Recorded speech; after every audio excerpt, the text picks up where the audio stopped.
Chegamos. Ah, palminha. Então seja muito bem-vindo ao nosso segundo episódio do Casal Tá On. Eu sou a Vanessa Ribeiro.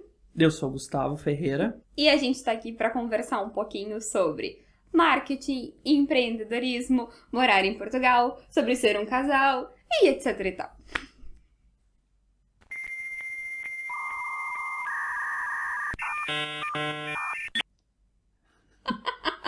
Até rimou. Vai ser engraçadinho.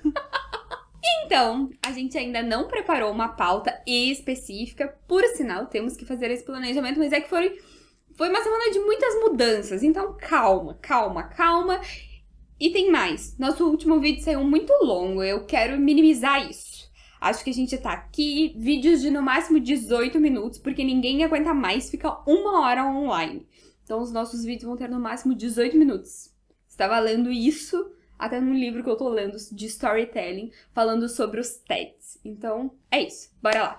Vamos direto para as perguntas. Foram só 4 perguntas. Eu acho que as pessoas não gostaram muito, não. Eu acho que não.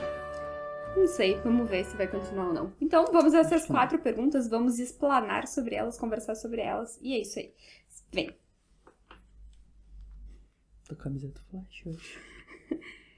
A gente vai rápido porque o Gustavo tá com a camiseta do Flash. E a primeira pergunta é do Sérgio. Antônio Sérgio. Tem algum projeto secreto? Entenda-se que está por sair? De vocês, é claro.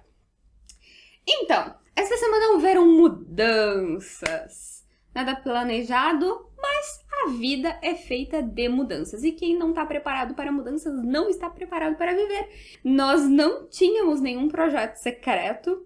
Eu e o Gustavo, então, a gente trabalhava para agência de lançamentos. Eu já fazia 1 ano e meio, o Gustavo já fazia 1 ano. E pronto, encerrado, tá tudo certo. Vida que sempre segue. Em paralelo, a gente tem alguns pequenos projetos, mas nada que fosse nossa prioridade. Afinal de contas, a agência era a nossa prioridade. Alguns projetos estavam na mente, mas agora, então, eles vão sair do nosso imaginário, vão pro papel e vão pra execução, porque uma boa ideia só na imaginação, ela não serve de nada. Ela tem que ir para a ação. Porque é sempre importante ter plano A, plano B, e plano C, plano D, plano E. Mas também não exagera muito, porque se tem um monte de plano, acaba que não tira nenhum do papel. Então vamos lá. Sempre tem que ter o plano A, sempre tem que ter um plano B. E de repente o plano C. Esses planos B e C, nossa, até D. Vamos dizer...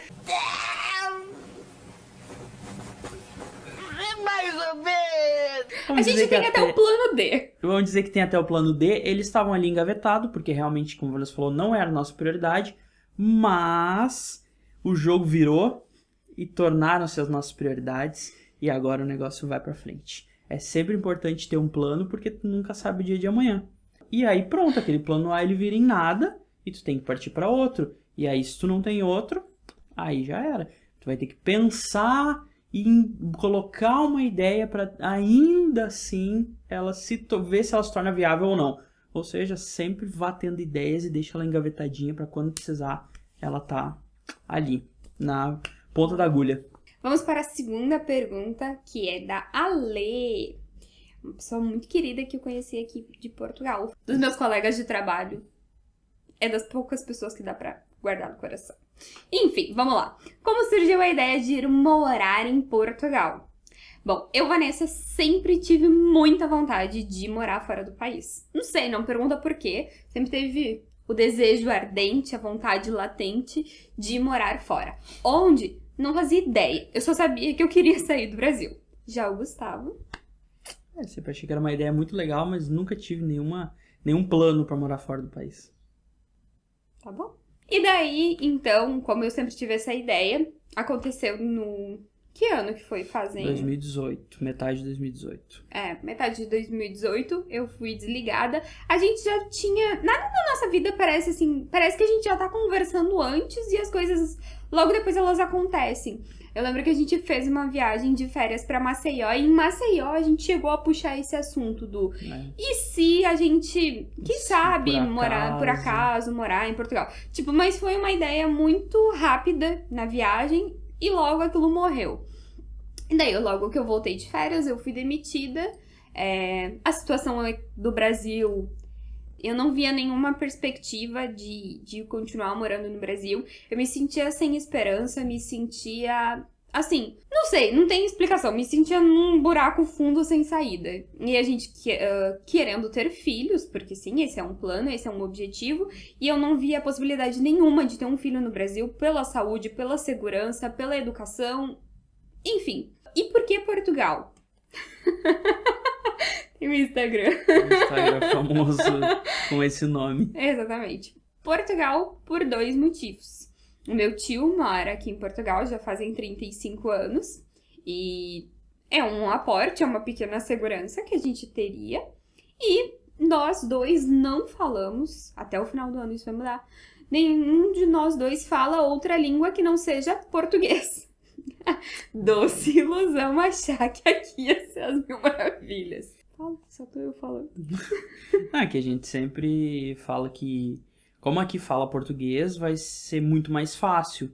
E assim, óbvio que não dá pra comparar com um país de língua inglesa, porque quando tu chega aqui, vamos dizer que tu não entende quase nada do que eles falam. Mas, como eu sempre digo, tu consegue dizer, eu não entendi. Pode repetir, e aí eles repetem mais devagar e tu consegue entender. Mas realmente, é uma dificuldade bem grande quando chega aqui entender o que os portugueses falam, porque é um sotaque completamente diferente e com palavras que são muito diferentes também. E, enfim, quando chega, toma aquele baque porque acha que vai ser fácil e não é. E aí depois vai se acostumando. Realmente, óbvio que é mais fácil se acostumar com o português daqui do que aprender a falar inglês. É mais fácil porque o tempo, esse gap é menor. Porque com o tempo que a gente conseguiu entender tudo que os portugueses falam, a gente certamente não aprenderia um inglês fluente. Não, mas até enfim, hoje a gente tem, às vezes, dificuldade, só pra que entenda. É muito enrolado, é muito rápido, enfim. Exatamente, a gente hoje tem uma facilidade maior, mas não é tão fácil assim. Dependendo, às vezes a gente fala com alguém na rua que a gente não conhece, não tá acostumado a ouvir a voz. Geralmente é pessoa mais de idade, fala mais enrolado, enfim, Depende não é também fácil, da região. não. Depende da região, não é fácil. Esses dias até achei engraçado, eu tava fazendo a unha com a manicure, e ela era portuguesa, e ela começou a falar, daqui a pouco ela disse assim, desculpa, eu não sei se a menina tá entendendo, eu sei que brasileiro às vezes tem essa dificuldade. Eu disse, não, eu tô achando ótimo que a senhora tá falando rápido, sem pausa, eu tô entendendo tudo, então siga. Porque realmente... Não é fácil. Não é fácil. Não, é muita... Além da palavra diferente, o sotaque é mais enrolado. Exato. Então, eles entendem tudo que a gente fala. Porque eles são muito acostumados. Eles consomem muitas coisas nossas.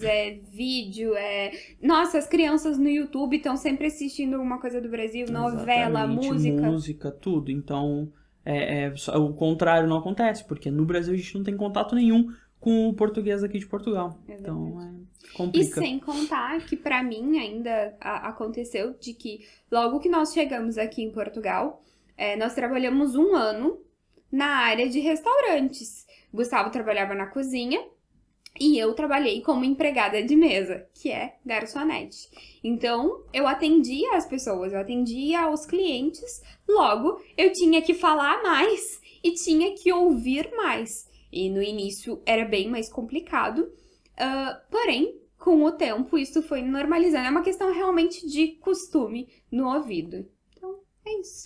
Exatamente. E daí, só pra concluir, assim, porque Portugal, além de ter a questão da facilidade do meu tio, que foi logo que nós chegamos, nós fomos pra casa dele e teve isso até a gente poder organizar. Não deu nem 2 meses, a gente já tava na nossa casa. Sim. Mas logo que a gente chegou, a gente não precisou se preocupar em arrumar uma casa, alguma coisa assim. A gente primeiro pôde chegar, procurar emprego e daí depois de estar com um emprego garantido, a gente pôde andar em outras coisas. O nosso apartamento. Exato. A questão da língua, a questão da legalização e visto, porque sim, nós viemos errado.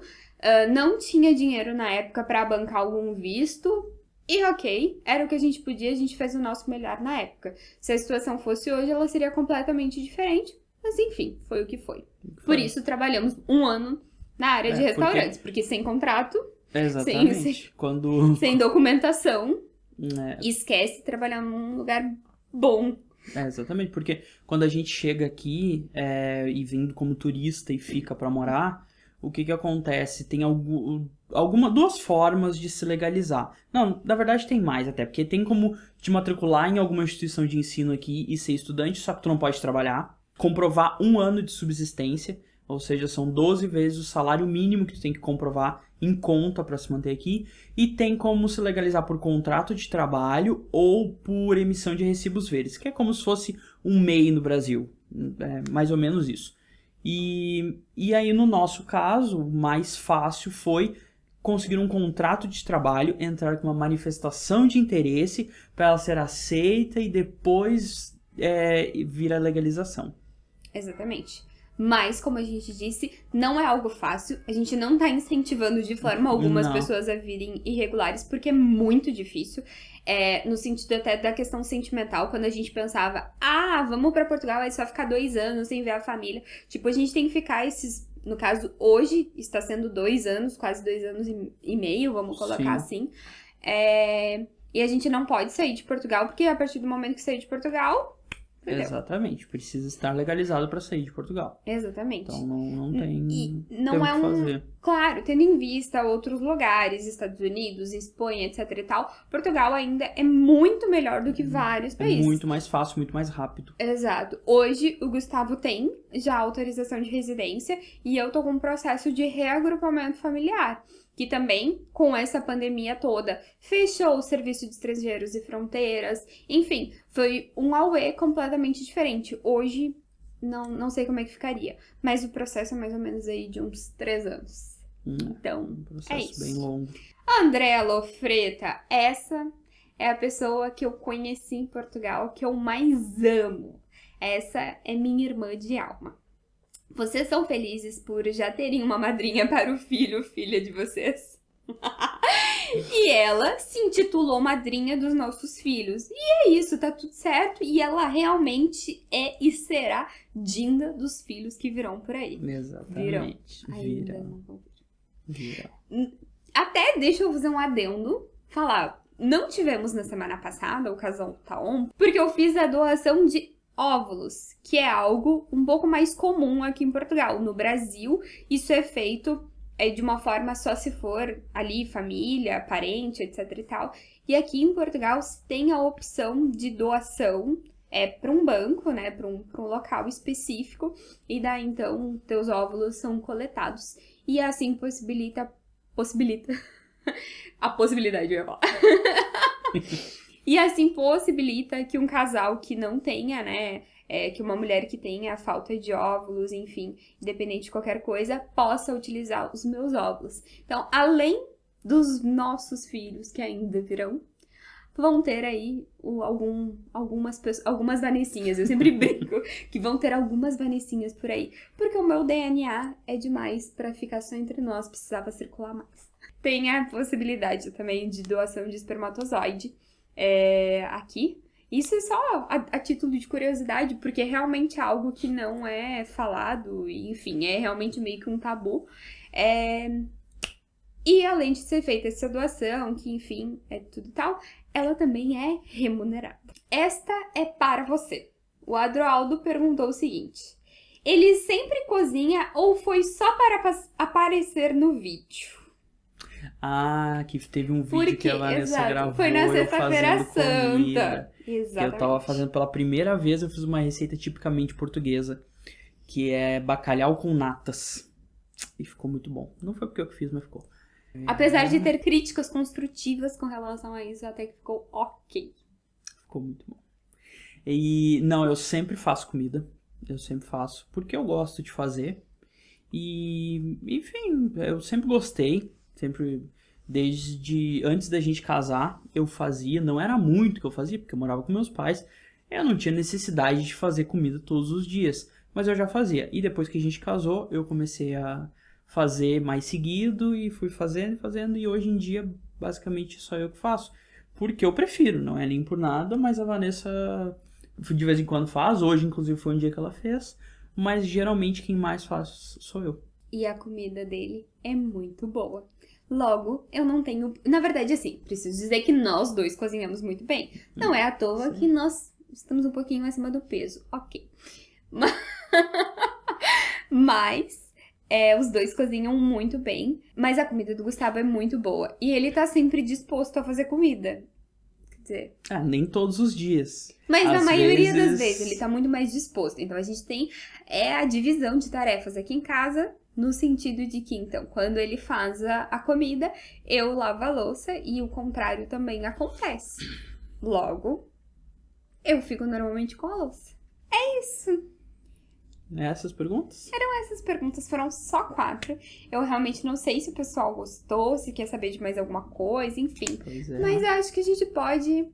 De repente, na próxima semana, a gente já vai ter aí alguma coisa a mais pra trazer também desses nossos novos projetos. Exatamente. Um deles foi um projeto até que a gente começou logo que nós chegamos aqui em Portugal. Nós começamos algo semelhante. Porém, como a gente trabalhava no restaurante, a gente trabalhava... Tinha uma folga por semana. Tinha uma folga por semana. E nessa folga, o que a gente queria fazer era, tipo... descansar e ficar por perto, e a gente teria que acabar passeando um pouco mais, indo pra mais longe, enfim. E agora é uma realidade um pouco diferente, a gente quer trazer de uma forma diferente. Também foram 2 anos de muito amadurecimento com relação a Portugal e com relação a marketing, empreendedorismo, tudo que a gente já viveu, a nossa bagagem anterior e essa bagagem que veio aí nos últimos 2 anos, no último ano principalmente. E agora vai ter a agregar muito. É isso. Isso aí. Beijinho. Acabou? Acabou. Viram que estamos de cenário novo! Então sejam muito bem-vindos a esta parte da nossa casa. Qualquer dia desses, vou fazer um tour. A gente vai fazer um tour aqui pela nossa casa. Exatamente. A gente mora em um quarto, só pra constar. Foi uma... Antes era por comodidade, a gente tava muito perto ao nosso último emprego. É verdade. Depois veio a pandemia, né? E tudo ficou um pouco assim, paralisado, imobilizado. E hoje a gente mora numa casa com mais 7 pessoas? Não. No total, com nós e mais 5 pessoas. Isso. Sendo 2 brasileiros, 2 portugueses e uma russa. E é uma experiência legal. A gente já teve... uma experiência não muito legal. Não muito legal Com? quando nós tivemos nossos amigos paquistaneses. Mas num outro capítulo, nós vamos contar as histórias da casa. Ai, é verdade! Porque tem muita história da casa e a gente vai contar a história da casa. Porque é basicamente um intercâmbio de culturas, assim. A gente aprendeu... A gente tem o lado positivo, o lado negativo, mas que a gente aprendeu muita coisa. Morando numa casa compartilhada, a gente aprendeu. Exatamente. Então vai ter um capítulo especial só sobre histórias da casa. Exatamente. Então, já sei, tema do nosso próximo episódio. Eu vou fazer um tour pela casa antes. O Gustavo vai botar no vídeo, rapidinho, assim, pra vocês conhecerem toda a casa. Um pouquinho do nosso quarto, escritório, casa total. E a gente vai contar um pouquinho das histórias aqui da casa. Exatamente. Então tá. Espero que vocês tenham gostado. E é isso aí. Valeu. Foi.